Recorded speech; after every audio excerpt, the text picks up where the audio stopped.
Well, welcome back to Crossroads Bootcamp. Again, this is Scott, and this is John, and today we're going to talk about how to do the perfect push-up. One of the most basic exercises that we see all from gym class when we were a little kid to anytime we played ball into what we do here. It's a very effective exercise, but also what we want to do is do it really well so we can make it even more effective so you can get even better results from your workouts and the time you spend. We have fielded a lot of questions after classes because we want so much out of the push-up and we use it a lot for a lot of different things.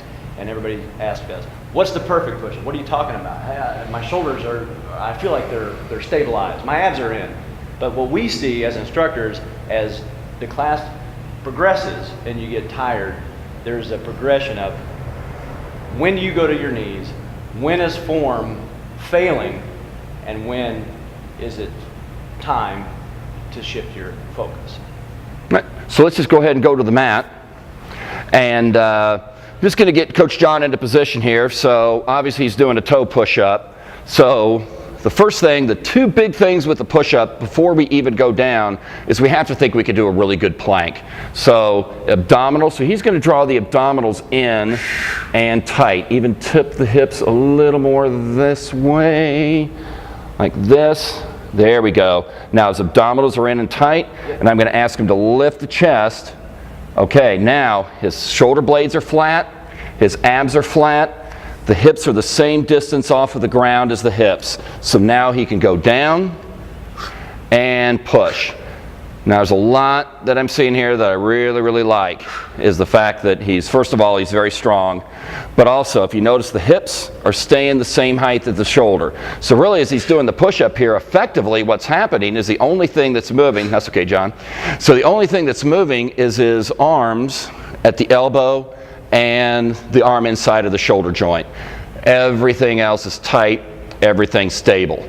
So we're going to kind of play around here a little bit and show you some things that we commonly see and how to correct them. So the first thing is not stabilizing the core of the body. So if John just lets his abs go flat, what do we see here? That kind of hurts a little bit. That hurts me to watch. But if you notice that the hips are low and the shoulders are high. So just go ahead and do a couple in that position. We'll see how ineffective this really is. And it happens a lot when you get tired. So he's going to drop and just not using the support to lift his body. Okay? So he's not using his abs, and he's also letting go of the abs because maybe his body's getting a little heavy.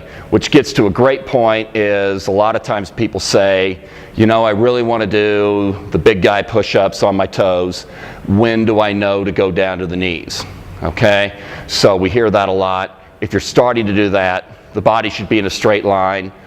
Don't care if you can bench press 400 pounds. If you can't keep your body in a straight line in a push-up, you still need to be doing push-ups on your knees. Check your ego, because when you push to that point, you're losing that form, you're risking big injury.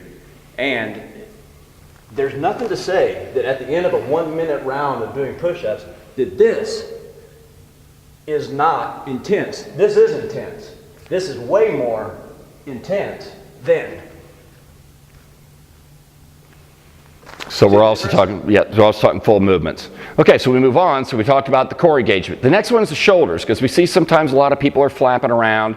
Now if you notice when I started, what I asked John was if he keeps his arms straight to really lift. Now he can just sit there and collapse, watch the shoulders. They're just totally collapsing. Now that's hard on the shoulder joint to stay down here. So he wants to really bring the shoulders away from the ears and apart. Okay, now the shoulders are in a good, strong, powerful position so they can move, and he can do his push-up here, and that looks great. Looks strong, looks tight. Okay, so those are the two big things with the push-ups that we want to see, or really three. Strong abdominals, stabilize the shoulders, and just as importantly, know when to go to your knees to make it happen better. We want to see full range of motion push-ups. We're done with the half reps. And focus on full range of motion, know when you lose your form, get to your knees, finish out the motion. All right. So if if you're tired of watching us demonstrate push-ups and you need to do some, Crossroads Bootcamp is the great place to come, and we'll make sure that you're doing them well in the way that you get great results from your training and you get what you want out of your workouts. See you in class. Take care.